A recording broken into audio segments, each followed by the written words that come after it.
Estás escuchando un devocional del reto Mujer Verdadera 365 cronológico. Día 363. Apocalipsis capítulos 6 al 11. Escrito por Susana Decano, leído por Débora Cázares de Rivera. El día de ayer aprendimos sobre los diferentes mensajes a las 7 iglesias cuyo propósito era de fortalecer a las iglesias de Cristo frente a la persecución, la tentación y el engaño de este mundo a la luz de la revelación del Hijo del Hombre, Jesucristo. Los primeros destinatarios, la iglesia primitiva del primer siglo, recibieron consuelo y dirección en medio de la persecución.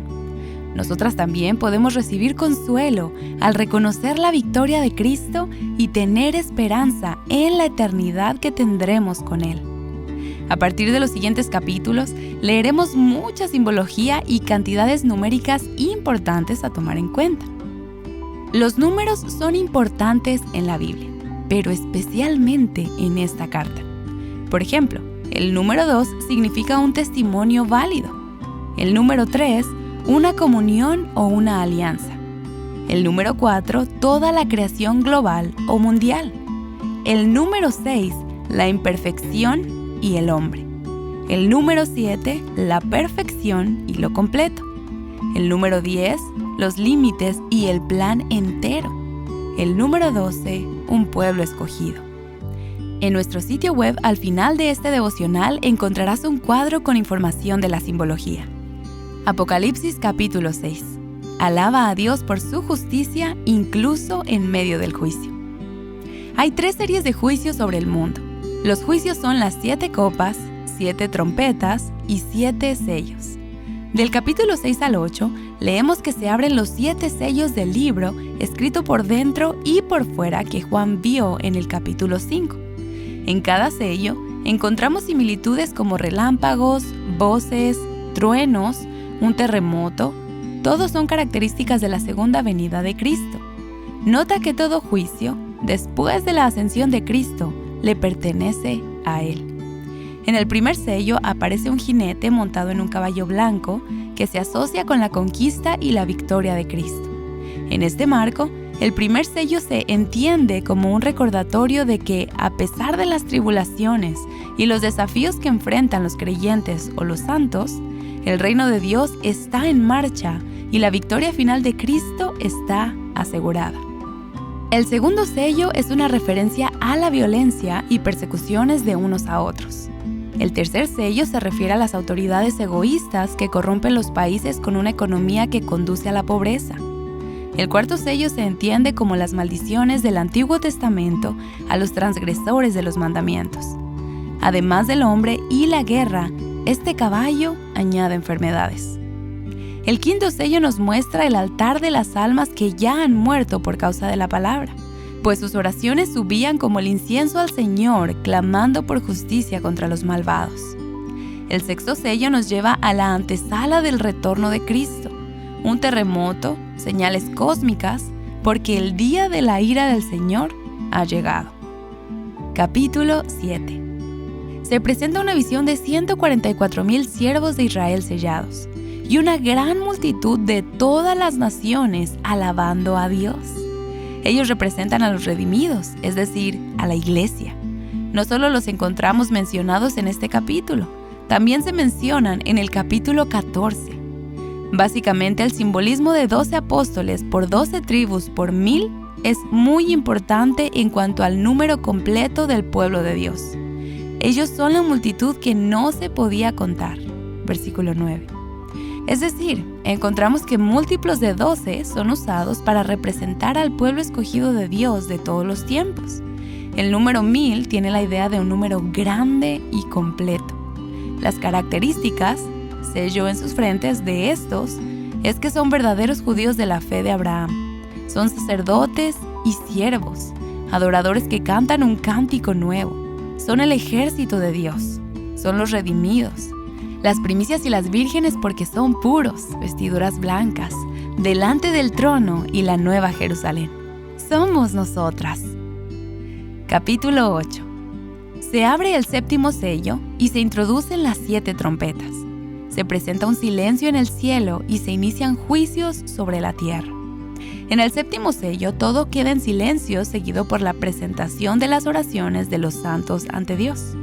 En la escena de apertura en el cielo, las 7 trompetas responden a las oraciones de todos los santos por salvación y justicia. Las oraciones llegan a Dios a través de la obra sacerdotal de la expiación por sangre. Nos apuntan a Cristo. Las primeras 4 trompetas deben ser interpretadas a la luz de la simbología del Antiguo Testamento, ya que estas trompetas son juicios, como lo vemos en las plagas en Egipto: granizo, fuego, sangre en el agua, cielos oscurecidos. Estos son juicios parciales, no totales. La caída de una gran montaña en el mar es un símbolo de calamidad nacional.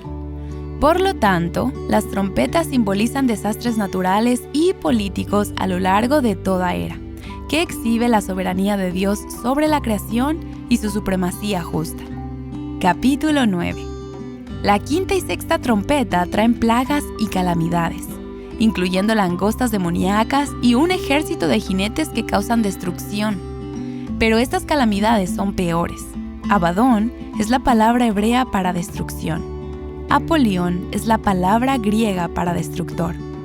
Dios consignó los ángeles caídos al abismo. Aunque Dios concede a Satanás una medida de poder para que gobierne su reino de maldad, como la plaga de las langostas en Egipto, estos poderes son los juicios de Dios sobre los hombres malos que son seducidos por espíritus malos y están sujetos a sus propósitos soberanos.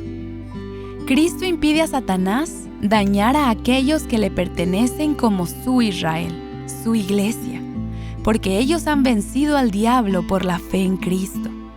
Todas estas plagas y mortandad, como los ejércitos de los jinetes que estaban junto al río Éufrates, toman su lenguaje e interpretación de Jeremías, cuando Dios usó a Babilonia para juzgar a Egipto, y cuando el río Éufrates marcó el final del Imperio Romano.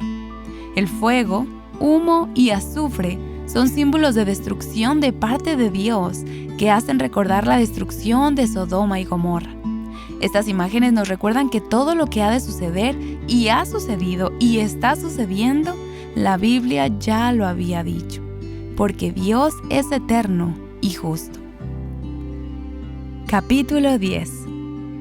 Juan recibe un pequeño libro de un ángel que le ordena comerlo, simbolizando la absorción del mensaje de Dios y la necesidad de proclamar el Evangelio. La Biblia es un libro agridulce para los creyentes. Por una parte, sus justas leyes y sus promesas fidedignas son más dulces que la miel para aquellos que la reciben. Pero también son dolorosas para quienes sufren persecución, dolor e injusticias. Este pasaje nos recuerda a Ezequiel, cuando él también fue llamado a comerse el rollo. Dios nos ha revelado su plan, sus promesas y sus juicios a su pueblo para que no tema, para que no desmaye y tenga esperanza por la fe en Cristo. Capítulo 11. Los 2 testigos se describen como aquellos que profetizan por 1260 días vestidos de cilicio y sacan fuego de la boca, lo que significa que su mensaje es de juicio. Son descripciones de los ministerios de Moisés y Elías que nos apuntan a los ministerios de la iglesia. Así como Elías, la iglesia tiene el poder de la oración a través del Espíritu Santo para hacer la obra. Así como Moisés, la iglesia tiene el ministerio de la liberación de la esclavitud del pecado. La naturaleza del ministerio profético de Moisés y Elías también nos apunta al ministerio profético de la iglesia, que es proclamar el mensaje de Dios con el poder y unción del Espíritu Santo. Estos 2 testigos representan a la iglesia, la cual será protegida para que pueda terminar su ministerio. Aunque será atacada, vencerá cuando sea transformada por Dios y el juicio sobre sus enemigos será grande. Los reinos de este mundo están viviendo un tiempo prestado y Cristo volverá a juzgar, pero no olvidará el servicio de su pueblo fiel que proclama el Evangelio. Otra vez, el mensaje que rotunda es: no temas, persevera y confía en el Señor. Para meditar. Cada siglo desde la primera venida de Cristo ha sido asolado por las guerras, hambrunas, enfermedades y violentas persecuciones. Sin embargo, no debemos temer, porque Cristo gobierna sobre todas las cosas. ¿A qué le temes? Lee Isaías 41:10 y memorízalo. Es Cristo quien nos pastorea y limpia toda lágrima de nuestros ojos. Dios nos ha sellado por la fe en su Hijo. Somos sus hijos amados. Por lo tanto, no temamos en medio de la prueba. ¿En qué promesa de estos capítulos puedes meditar en esta semana? A lo largo de estos capítulos, un tanto difíciles de interpretar, el mensaje más importante sobresale por encima de la curiosidad de enfocarnos en cada detalle, que es: no temas, pueblo de Dios. Cristo ya venció a Satanás en su primera venida. Puedes esperar con paciencia, fe y gozo para ver la obra terminada y la eternidad que tanto tu alma anhela.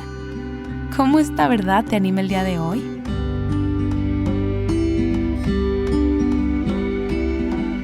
Para más contenido como este, visita avivanuestroscorazones.com.